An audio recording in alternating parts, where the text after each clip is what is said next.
They're coming to get you, Barbara. The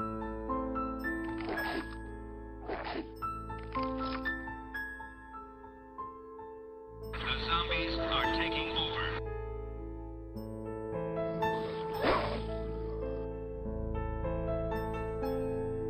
She's been bitten! You know what that means? She's gonna turn into one of them! You fool! You're feeding him human brains! You're making him strong! Every dead body that is not exterminated becomes one of them. It gets up and kills. The people it kills get up and kill. In those moments when you're not sure the undead are really dead, don't get all stingy with your bullets. We died in my G fucking king of the zombies. They are driven by the basest of impulses, the most basic of needs. The need to feed. Kill the brain, and you kill the ghoul.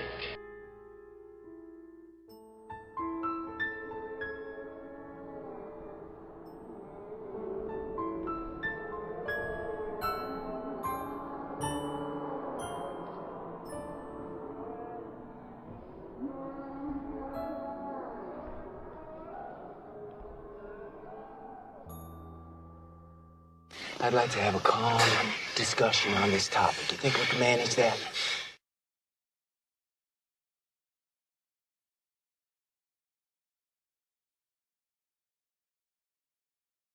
Hey everyone, this is the Zombie Commission Report, the only podcast with more moaning than an overacted porno.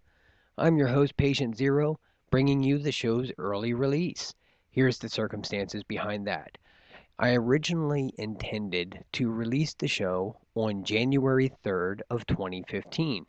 In the meantime, I've been watching, reading, and listening to anything that I could get my hands on that was zombie related, and taking notes for the first episode. Going over the notes, I realized that episode 1 was turning into a complete ADD clusterfuck, and decided to fix the problem with an early release of simpler episodes. So, here's the first episode, titled Schoolgirls and Zombies and Nuns, Oh My. Come on and say it with me. Schoolgirls and zombies and nuns, oh my. Schoolgirls and zombies and nuns, oh my.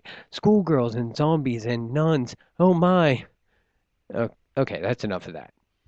So, before we get started, I would like to thank Twitter follower Mad Mock. You can find him on Twitter. His handle is @MadMock. That's MadMock. He listened to the first episode of ZCR The Outbreak, and he said he enjoyed it. And then he offered a little bit of advice. He said, if you're going to put the show on YouTube, you should probably include some video visuals instead of just a static image. Now, I completely agree with him. And he suggested using gameplay from Dead Rising or Call of Duty Zombies, something like that. And I would love to do that. Unfortunately, I do not have a gaming console at the time. So if any listeners out there would like us to include their gameplay in our episodes, go ahead and send us some links.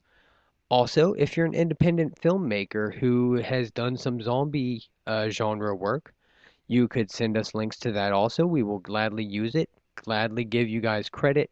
And if you have YouTube channels or anything like that, definitely give you guys a plug.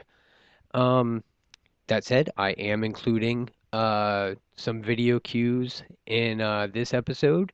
You will notice that I'm playing scenes from the original 1968 Night of the Living Dead. This is a classic movie. If you're a zombie fan and you haven't seen it, you now, at this very moment, need to stop calling yourself a zombie fan until you have gone and watched it. It's in the public domain. There is no reason for you to have not seen it already. That said, let's go ahead and get started with the meat of the episode, if you will. And we're going to do that with a little segment I like to call The Horde.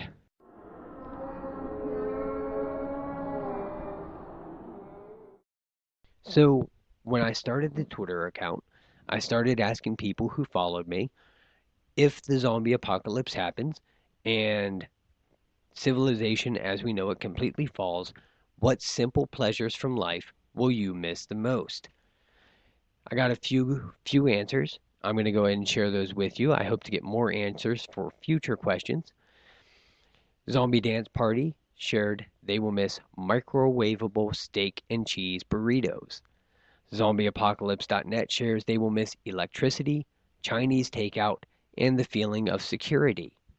Tracy Evans says she will miss bubble baths. Monet Dasher says they will miss bathrooms, toilet paper, showers, The Walking Dead, Helix, and Grey's Anatomy. Monet, that list of shows, it reminds me of that Sesame Street song, one of these things just doesn't belong here. One of these things is not like the other. At least I think that was Sesame Street. Carlos W. Pabin, I hope I'm pronouncing your last name correctly, will miss Twitter, Netflix, Z Nation, and The Walking Dead. Now, it's the second time The Walking Dead was mentioned, and I have to say, I can see the point of why people would miss The Walking Dead, even though they were living a real-life zombie apocalypse. I think the zombie apocalypse would be kind of like the difference between watching a baseball game on TV and then going to the stadium and watching it, only kind of in reverse. You watch a baseball game on TV and you're like, okay, this is cool. But you go to the stadium and you get into the heat of the moment. You get that crowd mentality, mob mentality going on. Somebody hits a home run, everyone's cheering, people do the wave and everything like that. No one's going to do the fucking wave during the zombie apocalypse. It's something you want to see on TV. The best one, I think, though, is Andy C488, who shares he will miss drinking champagne from a glass slipper. Now, Andy, it sounds like there is a story there that needs to be told. This is not a simple pleasure that many people, I would imagine, indulge in. So please share, comment, anything in the YouTube post, on Twitter, anything, let us know. Did you maybe have some sort of drunken, crazy night with Cinderella? Would love to know the answer to that. Okay, next week's question. We're going to do the opposite of this week. If the zombie apocalypse happens and civilization as we know it completely falls, what will you not miss at all? In fact, what will you be overjoyed with that is no longer in the fucking world at all? Let us know on Twitter, handle at ZCR Podcast. Use hashtag ZCR Horde, and we will share your answers in the next episode. Alright, it's time for the part of the show in which I bring you some zombie entertainment news, or what I like to call Zen. On December 2nd, E! Online reported that casting has begun for the currently untitled Walking Dead spin-off show. Frank Delane, who played Tom Riddle Jr. in Harry Potter and the Half-Blood Prince, and Alicia Debnam Carey were announced. I've heard some speculation, or some worries rather, on other podcasts that the show could end up becoming like a teen drama, almost like a Vampire Diaries kind of deal. I'm not sure about that. What AMC has said is that the new show will follow another group of survivors in a new location.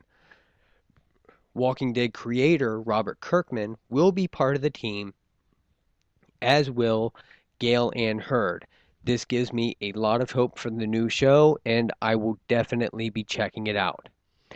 Here's a great story for you guys. On November 28th in Janesville, Wisconsin, a church caught fire and disrupted the filming of New World Horror, a film in which a bunch of Tea Party activists become flesh-eating zombies, otherwise known as going about their day. The film is being shot by Adam Scabo, I believe you pronounce his name, known according to IMDb as the drunk in the bar in Incest Death Squad 2. Not sure I've seen that one. One firefighter on the scene managed to get freaked out when he shined his flashlight on a chair with chain restraints with a bloody drill on it and blood-splattered walls. All props for the film, or so Scabo tells the Cap Times.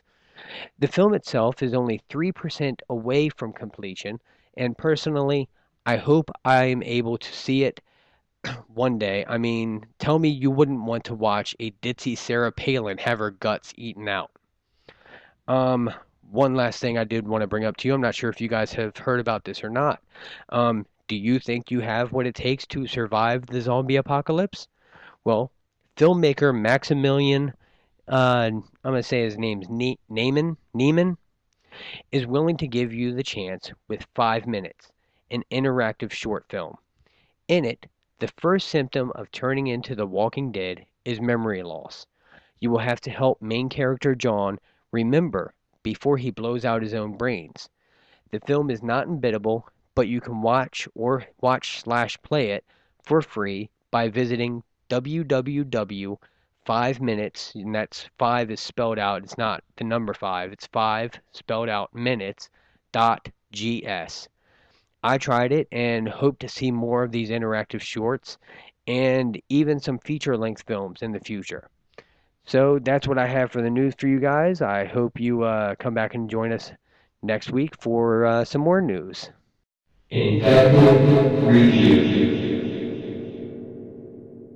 So this week I will be reviewing Resident Evil The Marhawa Desire #1. Now, if you listen to ZCR The Outbreak Episode 2, you'll know that I already reviewed it. The review was done at the request of Z Radio. After listening to the review, I felt that I could have done a much better job. In fact, I felt that I owed the creators of the book and Z Radio a much more in-depth review. So I'm going to go ahead and re-review the book this week on the first episode of the Zombie Commission Report. So, Resident Evil The Marhawa Desire #1 was published by Viz Media in November of 2014. However, there was an original Japanese version released in 2012. The story and art were by Naoki Sarizawa. It was translated by Joe Yamazaki. The English adaptation is by Stan. Yes, that's exactly how you pronounce the name. It is Stan with a exclamation point at the end because we are obsessed with exclamation points in America. Touch-up art and lettering were done by John Clark. It was designed by Sam Elsway and edited by Mark Montesa. It's based on the hit video game series from Capcom and is actually the prequel to Resident Evil 6. Now, the first thing you're going to notice is the cover. It's on the back of the book, and yes, you have to read the fucking thing backwards. I will never understand why they don't just sit up the American versions of manga so we don't need instructions on how to fucking read it. Aside from that, the cover depicts a schoolgirl in skirt, blouse, and knee-high stockings. But she is nowhere near the cute, big-titted, about to be triple penetrated by tentacles Japanese schoolgirl we're all used to. Her clothing is tattered and splattered with blood. Her flesh is a dull, lifeless gray and also covered in blood, and her eyes are rolled into the back of her head. You know, in that I'm dead and going to eat you kind of way, and not that, yes, please squeeze another tentacle up there kind of way. She's placed against a matte black background. It is an image that really does justice to the Resident Evil name. The impressive artwork continues inside, starting with a few color pages at the very beginning, in which we see a mysterious woman carrying an Umbrella Corporation briefcase onto the Marhawa School campus, notifying someone that she is moving to Phase 2.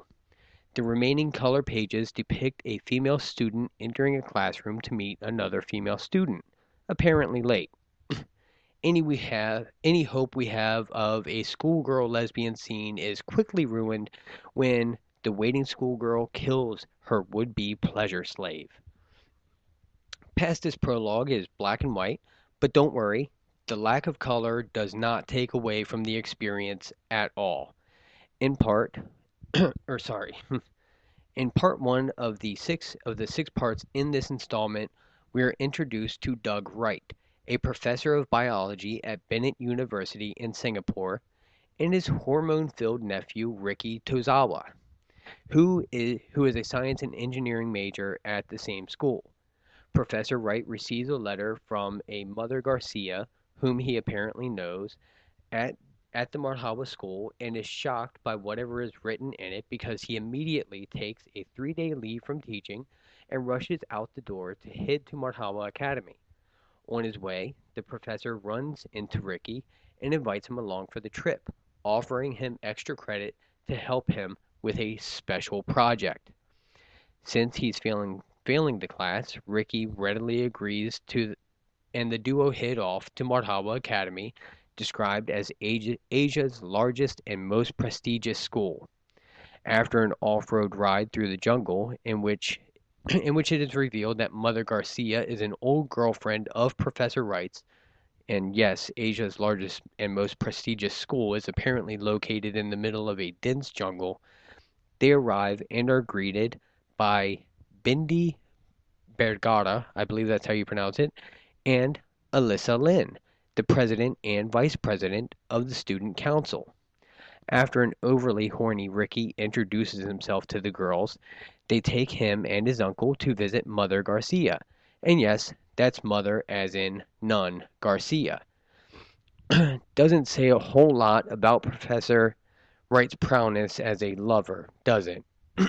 Anyway, Mother Garcia leads them into a basement where she has a single zombie schoolgirl chained like Hercules between two pillars and reveals that somehow the T-virus has made it to the school.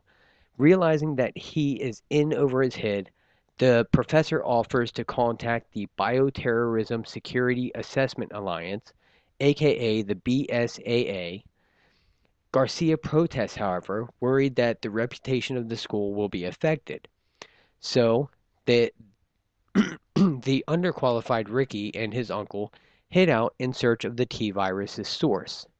Elsewhere in the world, Chris Redfield, who you will remember as a character from the Resident Evil games, and his team from the BSAA are busy stamping out an outbreak. Meanwhile, as Ricky sleeps, Professor Wright searches for the virus's origin. Again, we encounter that mysterious woman from the prologue who notifies someone of the teacher's presence. Part 1 ends with Ricky waking up to Alyssa's tits in his face. So mesmerized by the sight is poor Ricky, who doesn't know what to do with an actual female on top of him, that he doesn't realize that Alyssa has turned into a flesh-hungry zombie. In Part 2, Ricky is unable to get away from zombie slut Alyssa and gets a bite taken out of his shoulder. As this is happening, Mara Beji, the pig-tailed bombshell currently working with Chris Redfield's BSAA team, is trying to contact Professor Wright without success, and Redfield becomes suspicious that something is going on. Back at Marhawa Academy, zombie slut Alyssa has been restrained, and Professor Wright now beats himself up over having brought his nephew on such a dangerous mission. Infuriated, he demands Mother Garcia call the BSAA immediately, but she coldly blows him off and informs him that a guard is being placed outside in order to quote-unquote deal with Ricky quickly if he turns. The night passes with the professor worrying over Ricky and with Bindi asking Mother Garcia if she's seen Alyssa. Mother Garcia brushes her off and even starts to get a little threatening. The next morning, Ricky wakes up perfectly fine, and if you know the Resident Evil universe at all, this has to mean that he has some sort of mutation or powers. His uncle informs him of a cover-up to save the school's reputation, and then the pair head off to continue their investigation. As Ricky is confronted by Bendy about the missing Alyssa, the cover-up comes in the form of an explosion that destroys one of the buildings on campus. At the very end, we may be getting a glimpse of Ricky's possible power. When the building is engulfed in flames, he hears Alyssa's voice call out for help. Is it possible that Ricky is able to telepathically communicate with the zombies?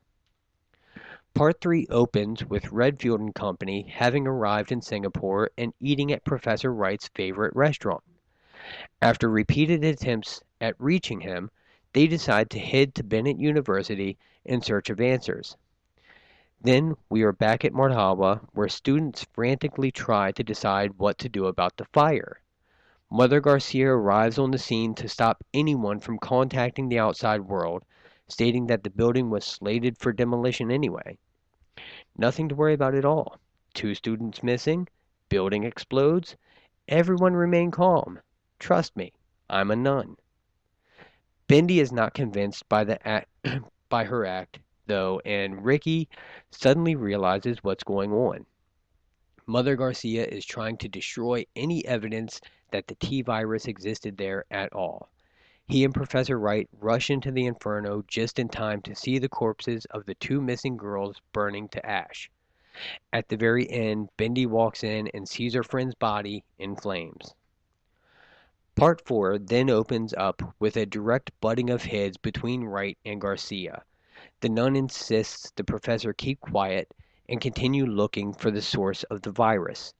After getting his ass kicked by one of the male students, yes, boys go to the academy too, but since they're not dressed in tiny skirts and knee-high stockings, they weren't much worth mentioning before. Professor Wright decides it's time he and Ricky got the hell out of Dodge. His plan: get out to where he gets cell reception and contact Chris Redfield. The segment ends with a zombie wandering into Mother Garcia's office and damn near taking a bite out of her if it weren't for a group of those male students who just happened to be there. You know, if I didn't know better, I'd say Mother Garcia wasn't exactly minding her vows of celibacy. Or her sanity, for that matter.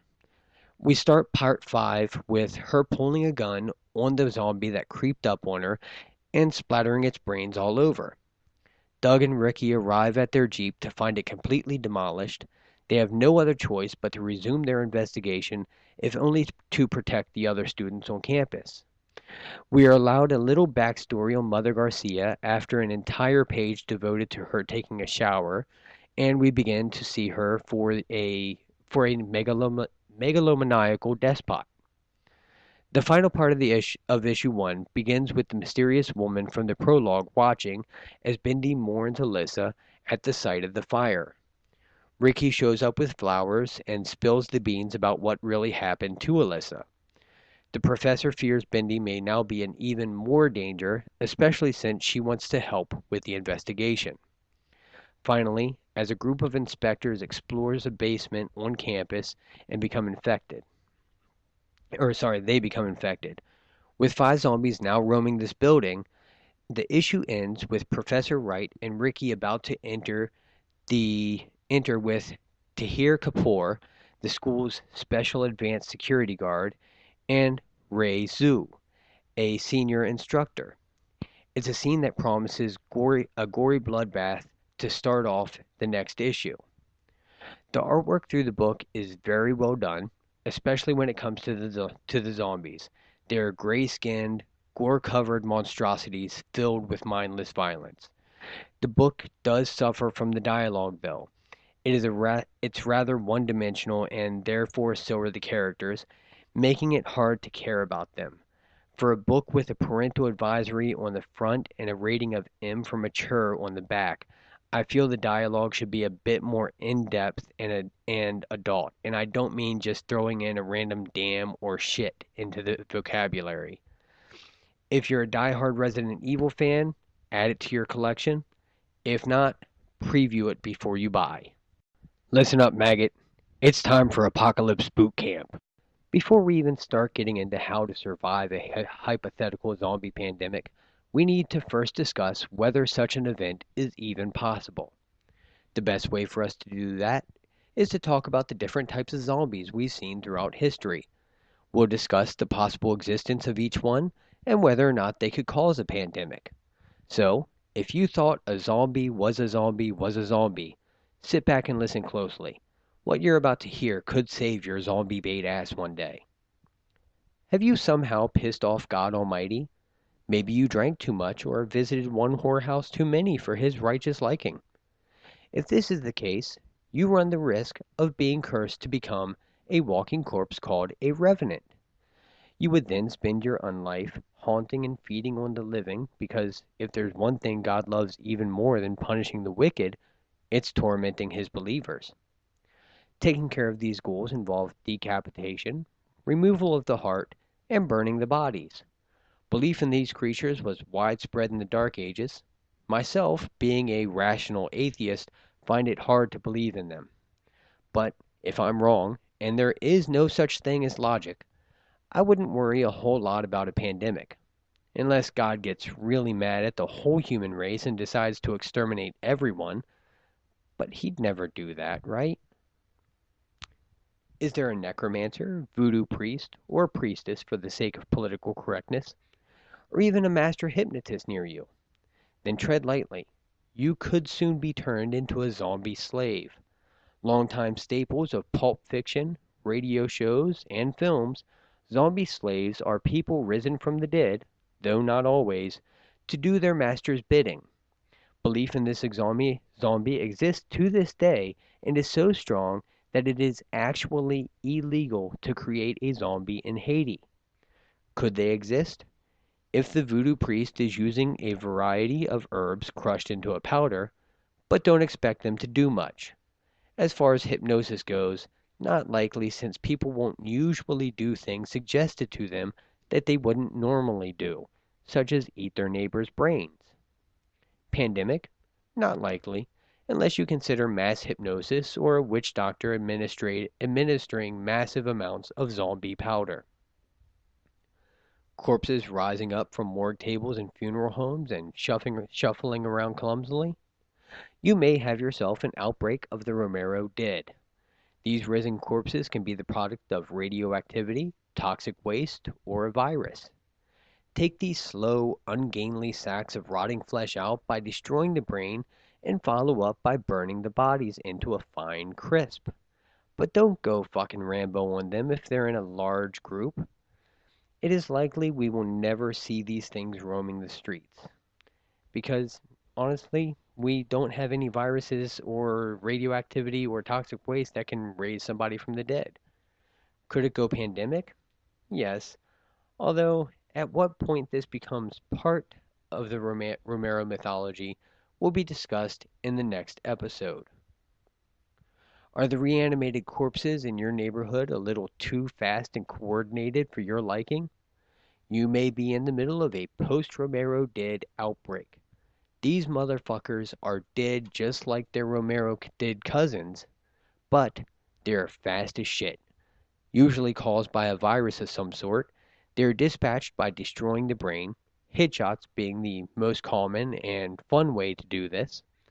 The possibility for post-Romero disease to exist is next to none due to the lack of viral infections capable of bringing the dead back to life. But if one ever develops, you bet your ass it will be hell on earth. Not feeling like yourself lately? Perhaps you're doing things you normally wouldn't do. You may be host to a mind-controlling parasite. Think that's a little too science fiction to actually happen? Think again. There are several varieties of fungus, worms, and single-cell organisms that can alter the behaviors of their host. In fact, a particular wasp can inject a ladybug with an egg. When it hatches inside, the larva eats its way out and builds a cocoon attached to the ladybug host, who then defends the invader by viciously attacking any predator that comes close. And there are such parasites. Are there such parasites that could affect humans the same way? Yes. Look up Toxoplasma gondii, which usually infects rodents but can just as easily live inside and affect human brains. So yes, these zombies are very much possible. A total pandemic, though, would require quite a bit of evolution, I would imagine. Bath salt zombies. Real or urban legend, it's yet to be decided. In 2012, Florida police received a call that a man was attacking another man in the streets. Officers arrived on the scene and discovered one man eating the face off of another. Speculation is that the quote-unquote zombie had engaged in the improper use of bath salts, resulting in a violently psychotic state. I would venture to say that this is a possible type of zombie. As far as a pandemic goes, well, since there are no reports of the poor bastard whose face was being eaten falling into the same psychotic state, I'd say it's not very likely at all. Finally, we have the infected berserker. These crazy ass sons of bitches don't have to be dead at all. In fact, they just have to contract a sickness that turns them into raging bloodthirsty hellions. Think 28 days and 28 weeks later. Why are these zombies so damn frightening? Because it's easy to imagine a super or hybrid virus either evolving or being created in a lab somewhere, and honestly, I wouldn't be surprised if one or more didn't already exist. What makes them even more frightening is that if such an infection got out, it would spread across the globe quicker than flies on shit. Of all the scenarios and zombie types, the infected berserker gets my vote for the one we can expect. What does the ZCR Horde think, though? Which of these zombie types has the best chance of existing? And also, let us know if any zombie classifications you may have. We look forward to your responses. That's it for this week's show. If you enjoyed it, be sure to like and share it. Use those subscription and follow buttons. You can find the Zombie Commission report on Twitter at twitter.com/ZCR podcast. If you'd like to become a patron of the show, head over to our Patreon page, patreon.com/ZCR podcast. Next week, Saturday the 12th, Expelia will be joining us to talk about losing her virginity and more. Until then, I'm your host, Patient Zero, saying thanks for listening, and remember, if it doesn't have zombies, it doesn't have brains. They're coming to get you, Barbara.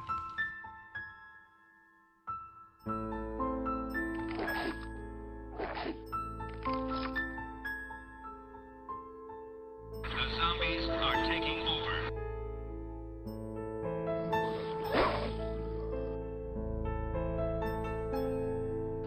He's been bitten! You know what that means? She's gonna turn into one of them! You fool! You're feeding him human brains! You're making him strong! Every dead body that is not exterminated becomes one of them. It gets up and kills. The people it kills get up and kill. In those moments when you're not sure the undead are really dead, don't get all stingy with your bullets.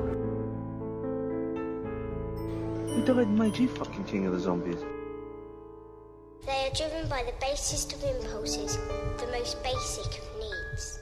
The need to feed. Kill the brain, and you kill the ghoul.